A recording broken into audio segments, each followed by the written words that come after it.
First things first, obviously, I don't condone reckless driving or doing anywhere near 200 miles an hour on the public road. It's very silly and very dangerous. Don't do it. However, 200 miles an hour in a late 90s Toyota on the A1M is awesome. In the same way that a bunch of old blokes carrying out a £14 million diamond heist is awesome. Yes, it's illegal, but you can't help but think or say, yeah, fair enough, good on you.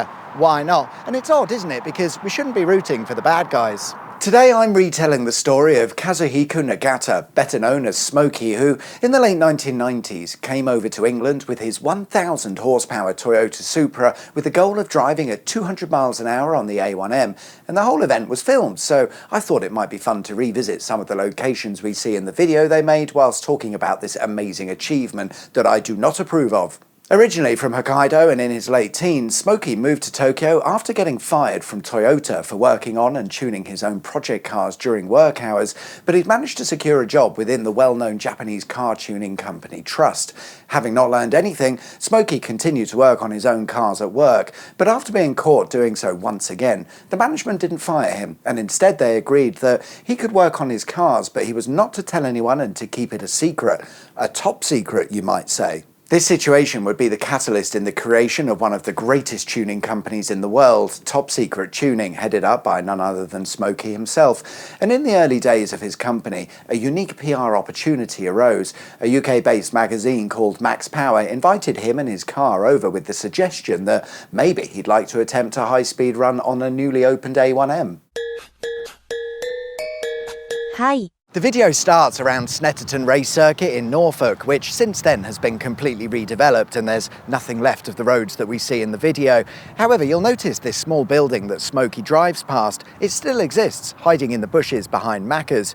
Interestingly though, if we take a look at an old aerial photo, we can see the road layout as it was in the video. Back then it was a bit of a wasteland. Well, it still is. We're then treated to a burnout at a location that's rather easily identifiable. It's the A1075 and A11 roundabout by Thetford, which, other than some more foliage, seems to be exactly the same. We then jump quite a distance over to Peterborough and Maxwell Road, where we find the location for what I assume were some interviews, and it's possible that one of the units here was used as a base or a car garage during the 200-mile-an-hour run. It's quite close to the A1M with easy access, so that would make sense. It would also make sense that they're in Peterborough because Max Power magazine, the instigators if you will, were based in the town. If you aren't familiar, Max Power was a printed magazine, remember those? About modified cars and the modified car scene. Whilst it certainly published some questionable content, it ran from 1993 to 2011 and was one of the most popular magazines ever, and I loved it. Max Power invited Smokey to the UK, having heard of his incredible cars and abilities, so they could write and publish an article. It said that they were the ones who came up with the idea of doing 200 miles an hour. Speaking of, back to the high-speed run, and from Maxwell Road, Smokey and the team no doubt made their way onto the A1M to get to their decided starting point, which is just down there on the southbound carriageway near junction 15. This shot is looking north from the Toll Barway Bridge, and then it cuts to a shot where we see presumably the start of the high-speed run, which is seen when looking south from the bridge. However, I don't think it was actually the start point and was more a shot for the camera, because heading south from the bridge doesn't give you much of the A1M to use. It's most likely that the high-speed run was carried out between junction 16 and the start of the A1M at Alconbury. Along that stretch you've got a near arrow straight length of carriageway with 4 lanes and roundabout junctions at each end to turn around.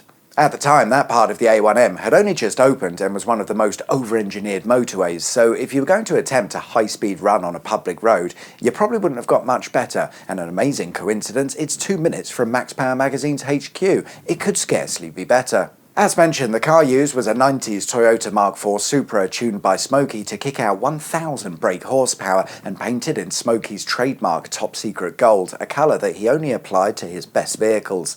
Today, 1,000 brake horsepower is a lot, but not unheard of. But back in the 90s, 1,000 horsepower was sheer insanity. No one was running cars with that sort of power. Interestingly, the engine was swapped. Smokey deems that the Toyota 2JZ engine was not as suitable for high-speed runs, instead opting for a Nissan RB26 engine, which he said could run with greater reliability at higher speed. Why not just use one of these from which the RB26 engine came? Well, Smokey preferred the aerodynamics of the Supra, and yeah, fair enough, the Skyline is a box. Our last location to visit is the A1M just south of Junction 16, where in this shot we see things not working out so well for Smokey. I can't get the same shot as in the video because it looks like the cameraman is stood on the central reservation like an absolute nutter. No wonder they caught the attention of the local authorities, who somehow managed to catch up with Smokey, I assume because he let them. Initially, there was no video evidence to be found. The tapes had all magically disappeared, but that didn't mean Smokey got away with it. He was charged for driving at 120 miles per hour because I'm guessing that that's all the cops had managed to clock him at, and he received fines and costs totalling about £200, which today is about 500 quid. How fast did Smokey really go? Well, the bad news is that he didn't crack 200 miles per hour. The car was starting to come apart at such high speed, but he did manage 194 miles an hour, and when the video footage emerged, along with the magazine articles sometime later, every single one of us could not believe what we were seeing. You have to remember, it was the late 1990s. The very notion of 1,000 brake horsepower and 200 miles an hour just didn't exist in the car tuning and modifying world.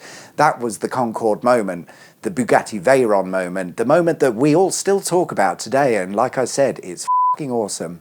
But don't be a dickhead and try these things for yourself. Let's leave all of that in the late 90s where it belongs. Thank you very much for watching. I hope you liked the video, and thanks to those in the Auto Shenanigans Facebook group who helped me narrow down some of the locations.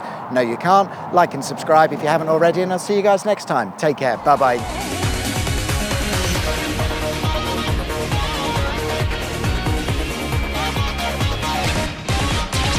Do you think this is a playground?